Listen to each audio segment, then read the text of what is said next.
अस्सलाम वालेकुम everyone, welcome to my channel informing hub. आज मैं आपके साथ शेयर करने जा रहा हूँ कि आइल्स क्या होता है और आइल्स का पैटर्न क्या है, आइल्स में टाइप्स क्या हैं, बल्कि मैं आपके साथ बिल्कुल all informations related to IELTS share करूँगा। तो चलिए आप देखते हैं आगे।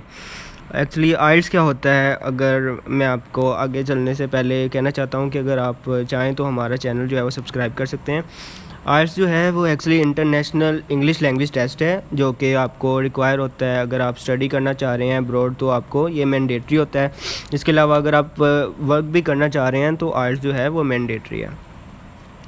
अब आइल्स के टाइप से पहले मैं डिस्कस करना चाहता हूँ कि आइल्स जो है वो कैम्ब्रिज की तरफ से ऑर्गेनाइज़ किया जाता है और पाकिस्तान में एग्ज़ाम्स टू बॉडीज़ जो हैं वो आइल्स लेती हैं, like British council and IDP AU।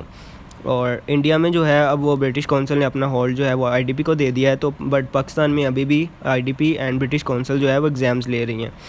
अब आइल्स की टाइप्स के बारे में डिस्कस करते हैं। एक्चुअली आइल्स की टू टाइप्स हैं, academic IELTS and general IELTS.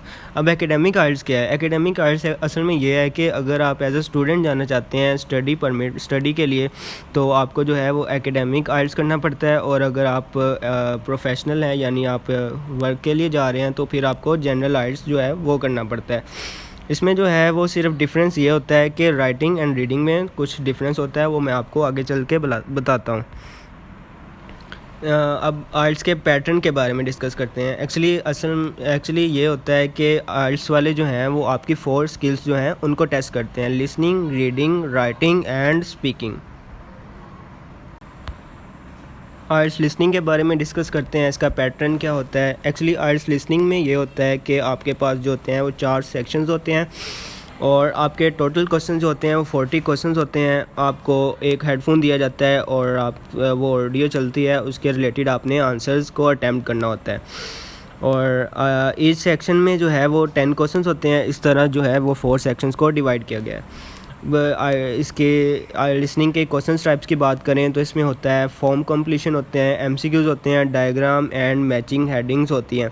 Form completion में ये होता है कि 2 स्पीकर्स जो होते हैं वो फ़ोन पे बात कर रहे होते हैं और वो कुछ जो चीज़ें हैं वो मिस करते हैं, लाइक उसका नाम, और मिस नहीं करते बल्कि वो बताते हैं, बट आपको जो है वो फिल इन द ब्लैंक्स में जो है वो फिल करना होता है। इस तरह जो है फॉर्म कंप्लीशन होती है। आगे MCQs, डायग्राम एंड मैचिंग। अब आइल्स लिसनिंग के टाइम के बारे में अगर बताऊं तो इसमें जो है 25 to 30 मिनट्स की जो है वो ऑडियो होती है, और ये ऑडियो टू ऑडियो डिपेंड करता है, बट मैक्सिमम 30 मिनट्स की होती है। आपको लास्ट पे आइल्स लिसनिंग में 10 मिनट्स दिए जाते हैं जो कि आप अपने आंसर जो है वो आंसर बुक पे ट्रांसफ़र कर लें। असल में ये होता है कि आपको जब ऑडियो चल रही होती है तो आपको जो है आंसर जो है आप सिर्फ क्वेश्चन बुक पे ही अटैम्प्ट लिख सकते हैं। तो जब इसलिए आपको लास्ट पे 10 मिनट्स दिए जाते हैं ताकि जो आपने क्वेश्चन बुक पे लिखा हुआ है वो आप अपने आंसर शीट पे उनको ट्रांसफ़र कर सकें। और ये तो आपको पता ही होगा कि ऑडियो जो है वो एक दफ़ा ही चलती है और दोबारा ऑडियो नहीं चलती। अगर आपसे कोई आंसर मिस हो जाता है तो आप उसका आंसर जो है वो नहीं कर सकते। अब आइल्स रीडिंग के बारे में बताता हूँ आपको। आइल्स रीडिंग जो है वो मैंने जैसे कि शुरू में बताया कि आइल्स जनरल और एकेडमिक में यही डिफरेंस है, रीडिंग एंड राइटिंग का। अब रीडिंग में ये डिफरेंस है कि रीडिंग जो है, एकेडमिक रीडिंग जो है वो 3 पैसेजेस होते हैं जो कि लॉन्ग पैसेजेस होते हैं, 2 पेजेस का एक पैसेज होता है, जबकि जनरल रीडिंग में जो होता है वो पैसेजेस शॉर्ट होते हैं और वो age related to academic easy होती है। अब इसमें जो होता है वो 3 पैसेजेस होते हैं। आपको एक पैसेज दिया जाता है, 3 पैसेजेस होते हैं, 2 पेज का 1 पैसेज होता है, और उसके साथ जो है क्वेश्चंस होते हैं। लाइक पहले पैसेज में होता है 30 क्वेश्चंस होते हैं, और अगले पैसेज में इसी तरह 13, और अगले पैसेज में भी 13 होते हैं, और अगले पैसेज में जो है इस तरह इनको 40 क्वेश्चन जो है इनको डिवाइड किया जाता है। अब रीडिंग की क्वेश्चन टाइप्स के बारे में अगर आपको बताया जाए तो इसमें जो है ट्रू फॉल्स नॉट गिवन होते हैं, येस नो नॉट गिवन होते हैं, sentence completion, MCQs, match headings. अब ट्रू फॉल्स नॉट गिवन क्या होता है? अब ये होता है कि आपको स्टेटमेंट दी जाती है क्वेश्चंस के ना, जिसमें क्वेश्चंस होते हैं, क्वेश्चन में आपको स्टेटमेंट दी जाती है कि आपने ये जो है स्टेटमेंट पैसेज में देखनी है। अगर तो वो स्टेटमेंट जो है उसके अकॉर्डिंग ट्रू है, फॉल्स है पैसेज के, तो वो आपने जो है वो लिखना होता है। अब आप में इधर मैं आपको वही लिसनिंग में भी बताना ये भूल गया हूँ कि आइल्स में जो है वो नेगेटिव मार्किंग नहीं होती। अगर आपसे कोई आंसर मिस भी होता है ना, तो आपको लग रहा हो कि ये आंसर है, तो आप उसको लगा सकते हैं, क्योंकि आपको मिस नहीं करना चाहिए कोई भी आंसर, आपको सारे अटैम्प्ट करना चाहिए। वो ठीक भी हो सकते हैं मे बी, तो ये बेटर आइडिया है कि आप सारे अटैम्प्ट करें, क्योंकि नेगेटिव मार्किंग तो है नहीं, तो आप 40 के 40 आपको जो है वो अटैम्प्ट करने चाहिए। अब रीडिंग के टाइम फ्रेम के बारे में बताया जाए तो इसमें जो है 60 मिनट्स होते हैं आपके पास। आपने तीनों पैसेजेस जो है वो अटैम्प्ट करने होते हैं, 40 to 40 क्वेश्चंस आपने अटैम्प्ट करने होते हैं। ये आपके ऊपर है कि आपकी प्रैक्टिस कैसी है। ये नहीं है कि आपने बस 40 जो है वो अटैम्प्ट करने हैं, आपने ये है कि आपने सिक्योर करना है अपने आप को, अपने बेटर मार्क्स लेने हैं आपने। तो 60 मिनट्स आपके पास होते हैं इसमें। अनलाइक टू लिसनिंग आपके पास कोई एक्स्ट्रा 10 मिनट्स नहीं होते आंसर ट्रांसफ़र करने के लिए। आपने इन 60 मिनट्स के अंदर ही आपने जो है आंसर भी रीडिंग आंसर शीट पे ट्रांसफ़र करने होते हैं। देन हम बात करते हैं राइटिंग के बारे में। अब राइटिंग में ये डिफरेंस है एकेडमिक एंड जनरल राइटिंग में। एकेडमिक राइटिंग में ये है कि आपके पास एक ऐसे होता है एंड एक रिपोर्ट होती है, जबकि जनरल राइटिंग में आपके पास एक ऐसे होता है और एक लेटर होता है। ऐसे राइटिंग एकेडमिक एंड जनरल दोनों में सेम होता है। और अगर एकेडमिक राइटिंग में रिपोर्ट क्या है, रिपोर्ट ये होती है कि आपके पास रिपोर्ट में आता है diagram, charts, line graph, bar chart, इस तरह की जो चीज़ें हैं वो रिपोर्ट में आती हैं एकेडमिक वालों को। और जनरल राइटिंग वालों को लेटर के बारे में तो आपको पता होगा, तो उनको रिपोर्ट की जगह जो है वो लेटर दिया जाता है। अब इसके टाइम फ्रेम के बारे में बताते हैं। टाइम फ्रेम जो है वो राइटिंग का 60 मिनट्स ही है। इसमें 60 मिनट्स को ऐसे डिवाइड किया जाता है, और ये आपको सजेस्ट भी किया जाता है कि आपको जो है वो ऐसे पे ज़्यादा टाइम स्पेंड करना चाहिए, क्योंकि आपको ऐसे जो है वो 6 बैंड्स होता है उसके ना, तो जो है रिपोर्ट और लेटर इसके 3 बैंड्स होते हैं। तो आपको इट इज़ सजेस्टेबल दैट कि आपको जो है 40 मिनट्स जो है वो ऐसे पे स्पेंड करने चाहिए, और 20 मिनट्स जो है वो रिपोर्ट और लेटर पे स्पेंड करने चाहिए, क्योंकि इसके 3 बैंड्स हैं। तो आपको ज़्यादा से ज़्यादा जो है फोकस वो अपने ऐसे पे रखना चाहिए। आपके पास इसके जो है वो 60 मिनट्स ही होते हैं, आपने इन दोनों चीज़ों को कवर करना होता है। अब बात करते हैं स्पीकिंग के बारे में। स्पीकिंग के बारे में बात करने से पहले मैं आपको ये बताना चाहता हूँ कि ये जो होता है, आपने जब अपना आइल्स टेस्ट बुक करना है, तो आपके पास ये ऑप्शन होती है कि आप अपना स्पीकिंग टेस्ट पहले चूज़ कर लो एक्चुअल टेस्ट से, या उसके बाद। यानी कि आपका लिसनिंग, रीडिंग, राइटिंग जो है वो एक दिन होता है, और स्पीकिंग जो है वो आप 2 एग्ज़ाम के 2 डेज़ बाद और मे बी 2 डेज़ बिफोर, ये आप सिलेक्ट कर सकते हैं खुद, ये आपके पास चॉइस है। तो स्पीकिंग जो है वो अनदर डे पे होता है। इसमें ये होता है, स्पीकिंग जो है वो एक इंटरव्यू होता है।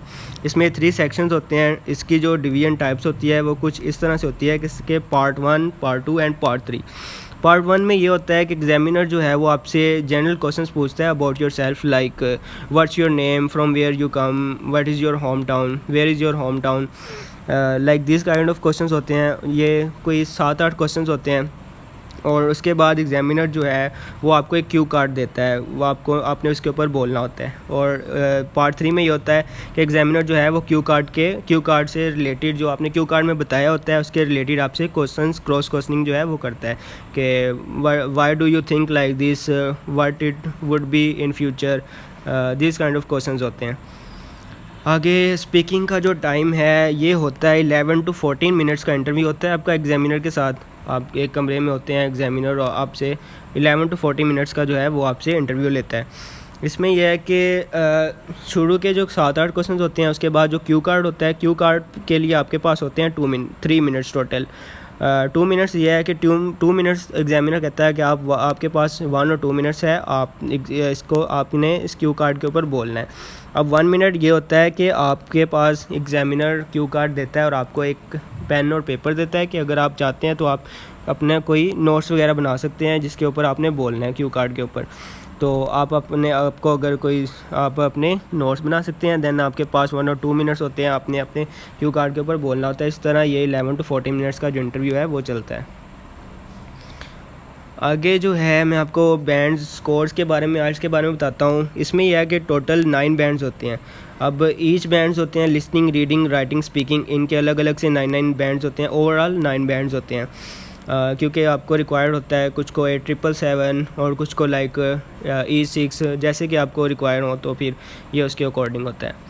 अब ये क्या है, ये है बैंड्स कैलकुलेटर। अब बैंड्स कैलकुलेटर क्या है कि आइल्स लिसनिंग एंड रीडिंग जो है, अगर आप घर पे प्रैक्टिस करना चाहते हैं तो आप जब प्रैक्टिस करते हैं तो आपके पास होता है कि क्वेश्चंस आपके कितने ठीक हुए हैं। अब आपको कैसे पता लगेगा कि मेरे कितने बैंड्स आ रहे हैं? तो ये इसलिए है बैंड्स कैलकुलेटर, ये ऑथेंटिक बैंड कैलकुलेटर है, आप इस पर बिल्कुल रिलाई कर सकते हैं। अब इसमें यह है कि आपको ये वाज़े कर दूं कि इसमें इट्स एकेडमिक रीडिंग और जनरल रीडिंग का अलग से बैंड्स डिस्क्रिप्टर है। इसका वो अलग मार्किंग स्कीम है और उसकी अलग मार्किंग स्कीम है, जबकि लिसनिंग की मार्किंग स्कीम सेम है। लाइक अगर आप टेस्ट करते हैं तो आपके लिसनिंग में आपके जो है वो क्वेश्चन ठीक होते हैं 30 to 31, देन आपके बैंड्स क्या बनेंगे 7। और अगर आपके क्वेश्चन ठीक होते हैं 33, देन आपके बैंड्स बनेंगे 7.5। इसी तरह बिल्कुल रीडिंग का भी यही है, और एकेडमिक रीडिंग और जनरल रीडिंग का आप देख सकते हैं। अब मैं आपसे कहना चाहूँगा कि अगर आपके पास, मैंने आपसे जो भी इन्फॉर्मेशन दी वो बिल्कुल शेयर कर दी है, बिल्कुल ऑथेंटिक इन्फॉर्मेशन थी, आप इस पे बिल्कुल रिलाई कर सकते हैं। और अगर आपके पास कोई भी इन्फॉर्मेशन, आई मीन टू से, अगर आपके पास कोई भी क्वेश्चन हो तो आप बिल्कुल कमेंट सेक्शन में पूछ सकते हैं, मैं आपको एज अ स्पॉट रिप्लाई करूँगा एज सून एज़ पॉसिबल।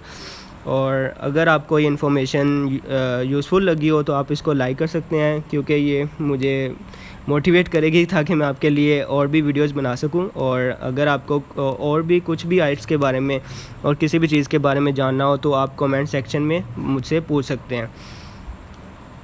और इसके अलावा आप ये वीडियो जो है अपने फ्रेंड्स के साथ शेयर कर सकते हैं और कमेंट करें ज़रूर इस पे, ताकि मैं आपके लिए ऐसी ही वीडियोस बनाऊं। आपको अगर कोई भी आपको इन्फॉर्मेशन चाहिए आज के रिलेटेड तो आप ज़रूर कमेंट करें। और मेरे चैनल है इन्फॉर्मिंग हब, आप इसको सब्सक्राइब कर लें। Thank you so much for watching this video. अल्लाह हाफिज़।